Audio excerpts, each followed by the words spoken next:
చాలా పేషెంట్స్ వస్తారు.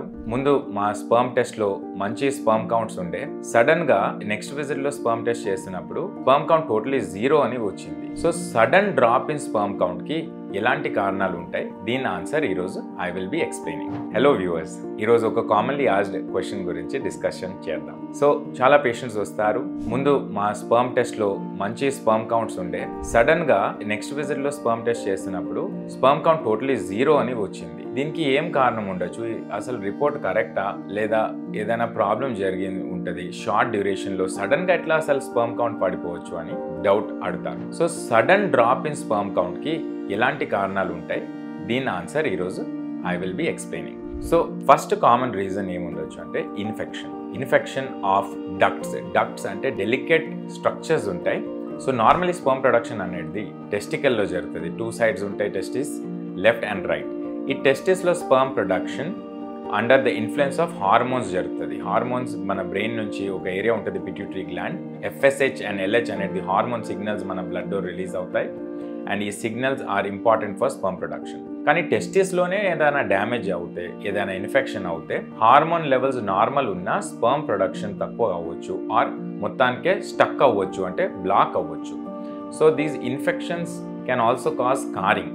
ఇన్ఫెక్షన్ మనం ట్రీట్మెంట్ ఇచ్చినా యూజువలీ అవ్వదు, మెడిసిన్స్ ఇచ్చినా స్కారింగ్ రివర్స్ అవ్వదు.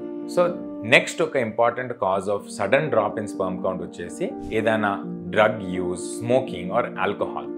So because of binge smoking, binge alcohol, all these toxic chemicals can impact on the sperm. Third is viral infections such as COVID-19 or mumps infection. So mumps infection particularly gonad అంటే testis కి effect చేస్తుంది.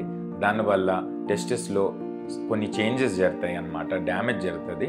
And because of which sperm count చాలా సడన్గా తక్కువ కావచ్చు. Fourth is chronic exposure to environmental toxins. So మీరు కొన్ని particular field of works ఉంటాయి, for example painters, welders, plastic industry వాళ్ళు, వీళ్ళంతా టాక్సిన్ ఎక్స్పోజ్ అవుతున్నారు. So because of toxin exposure సడన్గా స్పర్మ్ కౌంట్ తక్కువ కావచ్చు. ఒక్కొక్కసారి టెస్టిస్కి ఏదైనా సడన్ బ్లో ఆర్ ట్రామా, దెబ్బ తాకితే కూడా టెస్టిస్కి బ్లడ్ సప్లైలో చేంజెస్ వస్తే అప్పుడు కూడా స్పర్మ్ కౌంట్ సడన్గా తక్కువ కావచ్చు. ఒబేసిటీ అంటే ఎక్సెసివ్ వెయిట్ గెయిన్ అయిన తర్వాత టెస్టిస్ హీట్లో ట్రాప్ అవుతాయి. నార్మల్ టెస్టిస్ కూల్ ఉండాలి, బాడీ టెంపరేచర్ ఉండకూడదు. కానీ ఓవర్ వెయిట్ అయిన తర్వాత టెస్టిస్కి హీట్ చాలా ఎక్కువ తాకుతుంది అండ్ దానివల్ల కూడా స్పర్మ్ కౌంట్ తక్కువ కావచ్చు. ఇంకొక కామన్ కండిషన్ అంటారు వ్యారికోసిల్. ఈ వ్యారికోసిల్ అంటే టెస్టిస్కి బ్లడ్ సప్లై ఇస్తున్న నరాల దగ్గర డైలిటేషన్ అంటే వాపు వచ్చేసి హీట్ ఎక్కువ తాకుతుంది టెస్టిస్కి అండ్ దానివల్ల కూడా ఈ sperm count and quality issues రావచ్చు. Last but not the least, cancer treatment undergoing పేషెంట్స్లో sudden dose of radiation or chemotherapy ఇలాంటి injections can cause sudden drop of sperm count. Parameters తొందరగా చేంజ్ అవ్వచ్చు and quality and count can drop to nil. So అందుకే cancer cryopreservation for sperms and eggs అనేది suggest చేయాలి, చాలా important ఇది. ఇవన్నీ reasons వల్ల స్పర్మ్ కౌంట్ సడన్గా డ్రాప్ అవ్వచ్చు. At positive fertility in Kompally మనం జస్ట్ ఫర్టిలిటీ కాకుండా as an individual, as a couple, holistic body and mind thorough evaluation చేసి కరెక్ట్గా గైడెన్స్ చేస్తాం. Thank you and follow for more.